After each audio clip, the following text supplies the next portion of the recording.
মাগুরায় popular life insurance company লিমিটেডের ১১৫ জন গ্রাহকের মধ্যে ১১৫টি চেকের মাধ্যমে ৫৭,৫৫,৩৬১ টাকা বিমা দাবির চেক হস্তান্তর ও বার্ষিক সম্মেলন অনুষ্ঠিত হয়েছে।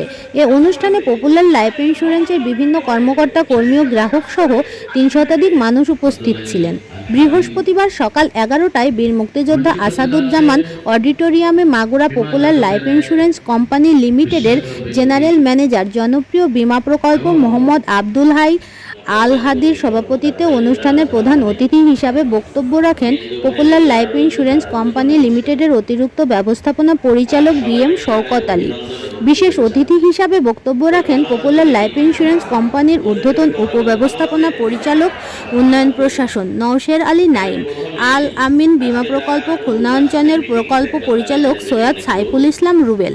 এ সময় আরও উপস্থিত ছিলেন মাগুরা পপুলার লাইফ ইন্স্যুরেন্স কোম্পানির GDM service cell in-charge Mohammad Ujjal Hossain, Mohammadpur উপজেলার জিডিএম শেখ সালাউদ্দিন আলুকদিয়া, সার্ভিস সেলের জিডিএম মোহাম্মদ মনিরুল ইসলাম, হিসাবরক্ষক কর্মকর্তা মীর মশিউর রহমান সহ অন্যান্যরা।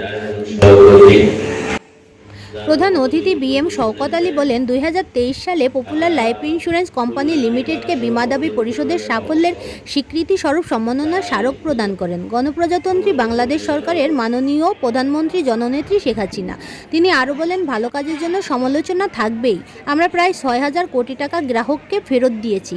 নতুন গ্রাহক তৈরি করতে হবে, এটা মেনে নিয়েই আমাদের কাজ করতে হবে এবং শত বাধা পেরিয়ে এগিয়ে যেতে হবে।